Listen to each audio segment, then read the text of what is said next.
The fire crackled, the smell of seared meat still lingering in the humid jungle air.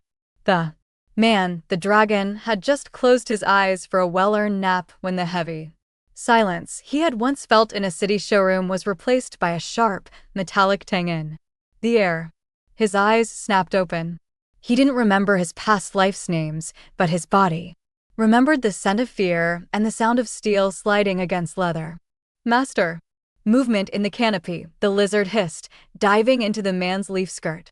For safety, Sora was on his feet instantly.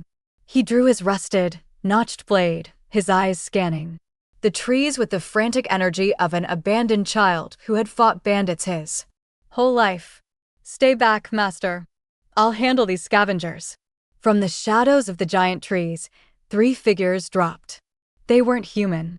They were goblins, gnarled, green-skinned creatures with jagged daggers and eyes full of malice. They had been tracking Sora's kill, but their greedy gazes immediately locked onto Emiko and her glowing white robes. Sora charged. He was fast, but unrefined. He swung his blade with a reckless challenge, echoing the way he had once lived his life. He managed to parry one strike, but the other 2 goblins moved to flank him, their daggers aimed for his throat.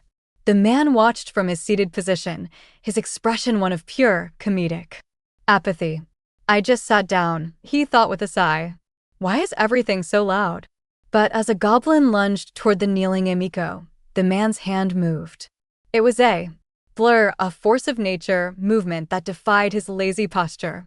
He didn't have a katana yet, so he simply flicked a small, sharp stone he had been playing with. The stone whistled through the air, hitting the lead goblin's dagger with enough force to shatter the metal and send the creature tumbling backward into the waterfall. Sora froze. The goblins froze. Even Emiko looked up, her jade eyes shimmering with fierce love and respect for her husband's hidden power. You're sloppy, Sora, the man rumbled, his voice like deep thunder. He didn't stand up. He just pointed a lazy finger at the remaining goblins. Your stance is too high. You're fighting like you want to die. If you're going to be my subordinate, start fighting like you want to live to see the next meal. The remaining goblins, sensing the overwhelming, ruthless ambition radiating from the 7-foot giant, shrieked in terror and vanished into the brush. Sora looked at his rusted sword, then at the man who had saved him without even standing up. Teach me, he whispered, his voice thick with emotion as he knelt before the monster. The man groaned, pulling his leaf skirt tighter and laying back down. Tomorrow.